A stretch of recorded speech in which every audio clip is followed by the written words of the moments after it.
Hello! Welcome po muli sa CMS tutorial in Filipino version, part 7. Okay, ang gagawin natin ngayon is, punta tayo dito sa part 7 folder, sa backend uli.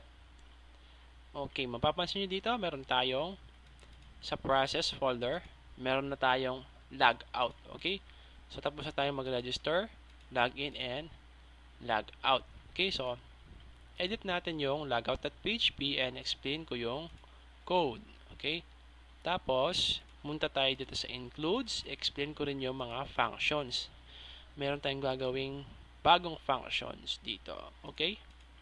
So, si logout functions, ano pa ba?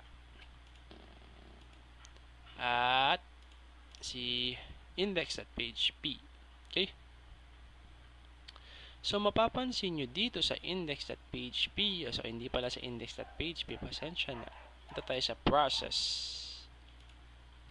Login sa register. Okay?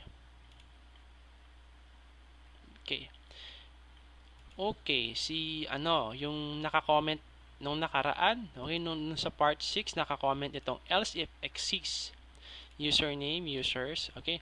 So, si if exists function, nasa loob siya sa functions.php, di ba? So, includes functions. So, kapag hindi ito naka-include, hindi gagana ang function na to. Okay, hindi katulad nito, built-in function siya sa PHP. So, hindi na natin siya kailangan gawin. Nandyan na yan, built-in sa PHP. Pero itong if exists na to, ginawa ko lang siya. So, nasaan ba ito? Nasa functions.php. Kaya dito tayo sa functions.php. Naka-includes. Okay? Functions.php, mapapansin nyo dito sa second functions na to, if exists. Okay? Okay? Mapapansin nyo naman itong sanitize data. So, ito, naturo ko na ito noong sa PHP tutorial, MySQL real escape string, okay?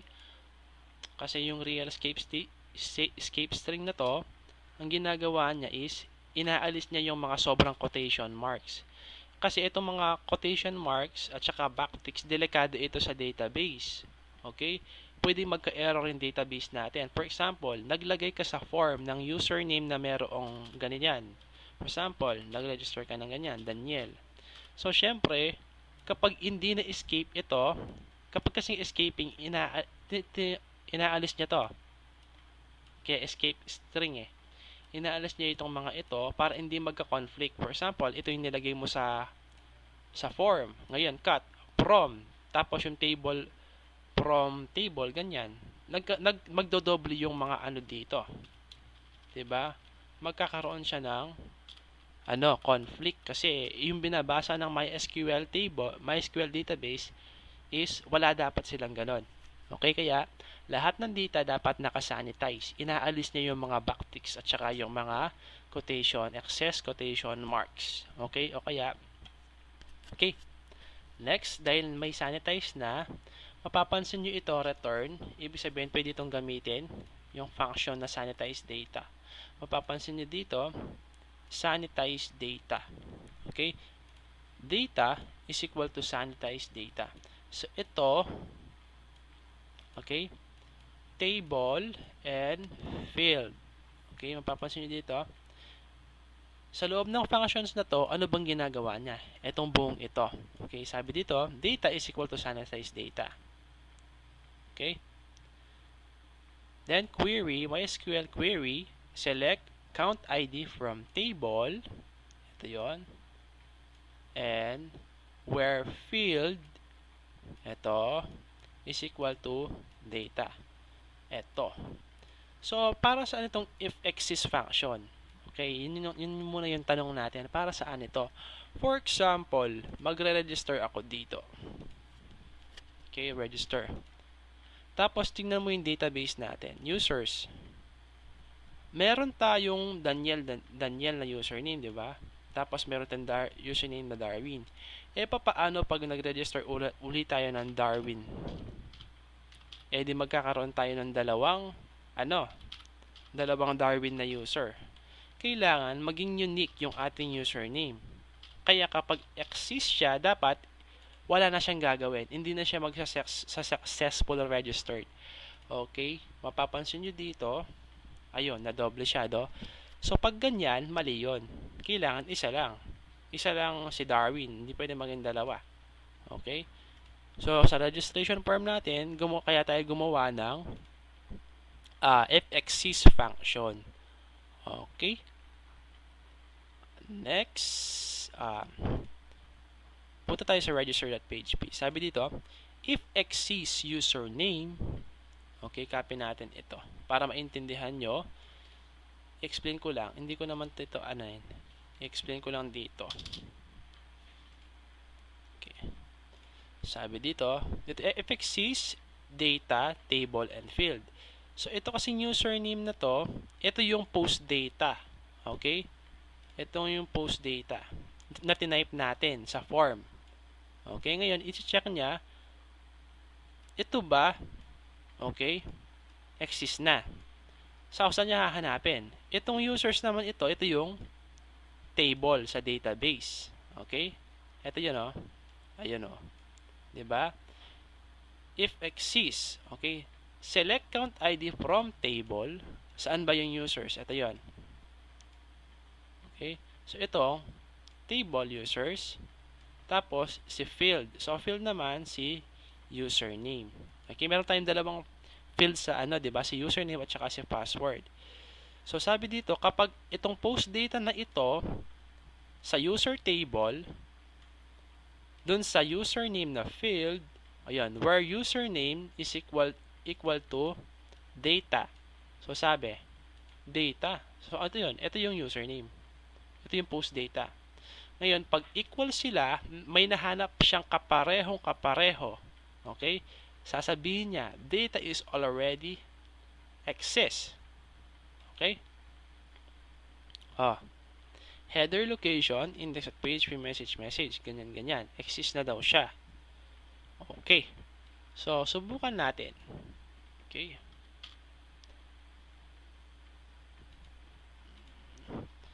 Okay, if exists, ayan. If exists username, username, data is already exists. So, mag-register tayo. Subukan natin. Dapat pala, hindi na sa successfully registered, no? Kasi nga, ito is, part 6 to. So, nasa part 7 na tayo. Palitan natin, ha? Part 7, back end. Okay? So, muna tayo sa register. Register. Okay? Dito sa meron na tayong Daniel and Darwin. So, gagawa uli ako ng Daniel. Okay? Daniel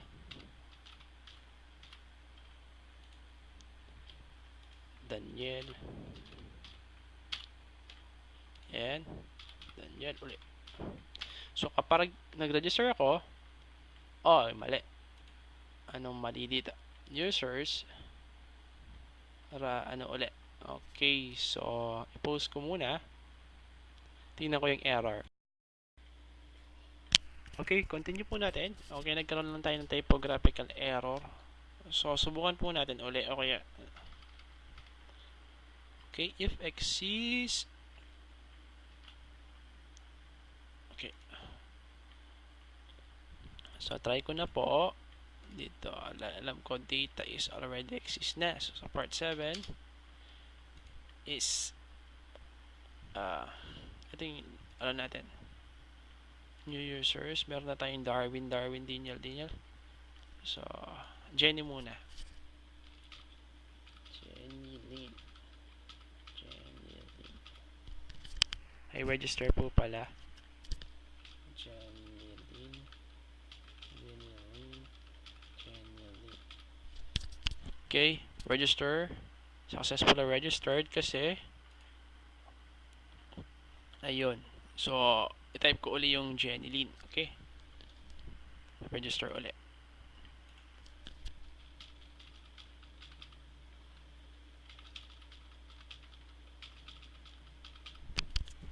Okay, register. Ayun, data is already exists. So, hindi ko lang naintindihan kanina kung bakit ayaw niyang gumana. So, lang siguro siya ayun, part 8. Kinuha ko siya yung part 8. Okay? So, sa part 7, Ayun. So, if exists data table, okay, ito part 7, ito part 8, okay, part 7. So, explain ko uli para maintindihan natin. Dahil sa function na to, okay, naghahanap lang siya ng ID, okay, na magmamatch, okay. Return MySQL result 0 is equal to 1, true or false. Ito is, alam ko po na pag-aralan natin to sa sa PHP tutorial, okay. So, sana po na intindihan nyo siya. Okay. Next, punta po tayo sa logout.php. So, ang gagawin nito is include natin yung functions.php. Okay? Palagi. Kasi, bakit kailangan ito? Minsan kasi, ito, session start. Kapag meron po kasi tayong function na session destroy, okay? Kapag hindi nag-start yung session kanina, kapag nag-start yung session, session destroy. Kapag logout naman, session destroy. Header location, index.php. Okay, so mapapansin nyo dito sa admin.php naglagay ako ng logout page. So, ay mali ito. Ay, tama. Kailangan may logout na siya dito. Ayun, logout. Okay. So, si logout, process logout.php. Ayun. Process logout.php. At ang laman niya is session destroy.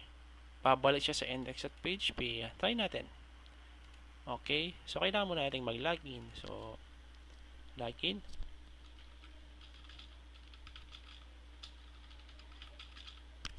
Okay. Pagka-login, pupunta siya sa admin.php. Okay. Then, logout. Babalik siya sa index.php.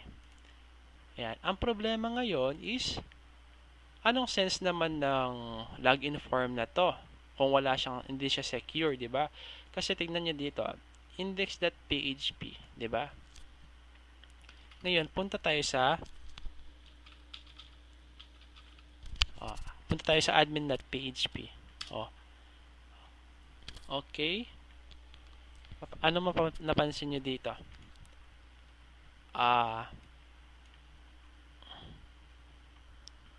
Kasi admin.php. So, nilito na ako sa tutorial natin. Pag pumunta ka sa admin.php, babalik siya sa index.php. So, ibig sabihin, hindi ko pa na-explain yung ibang functions. Ayan, sa part 7. So, includes, meron pa dito siyang functions na login. Okay? Ito naman, si function login, ang ginagawa nito, sabi dito, if iset session user ID, di ba nung nag-login siya, si session user ID is na-set na. Okay, dun pa lang sa login. Punta tayo dito para mabalikan natin yung sa process, login.php and notepad++. Ito yun. Session user ID is masiset siya. Ngayon, sabi dito sa functions, kapag naset user session ID at hindi empty, okay, totoo siya, return true, else return false. So, ito yung function login. Okay, itong function login, nilagay yan sa admin.php. Okay, para maprotektahan siya sa mga intruders. So, ito yon. Dahil include yung functions, gagana itong si function login. Okay, ginamit ko si function login dito sa functions. Ito siya. Okay, sabi dito sa admin.php, if login, okay, pasok ka dito. Ngayon, else header location index.php. Okay, ganun yun. Okay, tignan natin. Yan Punta ka sa admin.php, di ba? Enter. Babalik siya sa index.php. So, yun yung purpose ng function. Sabi niya, kung login ka, okay, execute mo itong buong laman, makikita mo yung laman nito. Sabi, pag login ka, makikita mo yung buong laman. Pag hindi naman, hindi. Paalisin ka niya, babalik ka niya sa index.php. So, yun yung purpose ng login functions. Okay, try natin uli mag-ano na ako. Ganito na lang muna. Alisin muna natin si login functions dito. Kung anong mangyayari. Okay. Delete. Then control save. Mapapansin nyo dito, kahit hindi ako mag-login, makakapasok siya. So, admin.php. Ayan, nakapasok na siya. Okay? So, walang sense ang maglalagay tayo ng ganito kung hindi siya secure. So, kailangan i-secure muna natin siya. Okay? Kaya, nilagay natin yung okay? So, index.php. Pag nilagay natin yung admin.php, enter, ayan, papasok pa rin siya. Pero, kapag binalik natin, control Z, ayun, bumalik na siya. So, if login, save natin uli. Nandyan ka na sa admin.php, then, refresh natin. Ayun, babalik siya. Kasi, wala siyang nakitang session user. Yun yung importante ng session. Ngayon, pag nag-type uli ako, ayun, click mo, meron na siya. Okay? Ngayon naman, babalik ako sa index.php. Okay, index.php. Enter. Ano nangyari? Bumalik naman siya sa admin.php. Ibig sabihin, kailangan mo mag-logout para umalis sa admin.php. So, hindi mo na siya pwedeng balikan yung index.php. Yan. Enter. Ayun, bumalik ka lang sa admin. Okay? Hindi mo na siya pwedeng index.php. Ito naman yung kabaligtaran ng function na ginawa ko. Okay? Ito yon, yung functions login redirect. Sabi niya, kung ito hindi ka pwedeng prevent natin yung intruders, okay? Na pumunta na lang sa sa admin.php without using login form, 'di ba? Ito secure to. Tapos ito naman yung function na redirect. Ibig sabihin kapag naka-login ka na, kapag iset session user ID, 'di ba? Kapag not empty session user ID, header location admin.php. So ganun lang siya ka simple. So saan naman natin ilalagay ito? Syempre dun sa index.php. Okay, tingnan mo sa index.php. Ito 'yon. Edit index.php. Makikita mo si login redirect. Mapapansin niyo dito wala na siyang if statement kasi dito pa lang meron na siya. Na kapag nakita mo si login redirect, okay? I-check na niya kaagad si session At saka ito, return value siya. Ibig sabihin, i-call mo pa lang siya dito if statement. Okay, so sana i-analyze niyo na lang itong mga ito. Okay? So, sana inaintindihan niyo si function redirect, nilagay ko siya sa index.php to prevent tawag dito, para hindi na siya bumalik sa index.php. Para magamit natin yung logout session destroy. Yung isa naman is para hindi makapasok basta-basta. Okay? Siyempre, yung login form mo, kailangan yun. Gumawa ka pa ng login form kung makakapasok ka naman pala sa admin.php ng basta-basta. So, kailangan muna niya ng session variable. Kapag nakita niya ito, meron tayong na-register na user at may session, ipapasok ka niya. Kapag wala naman, syempre, wala. So, yun. Maraming salamat po sa panonood. Sana naintindihan nyo. Paalam.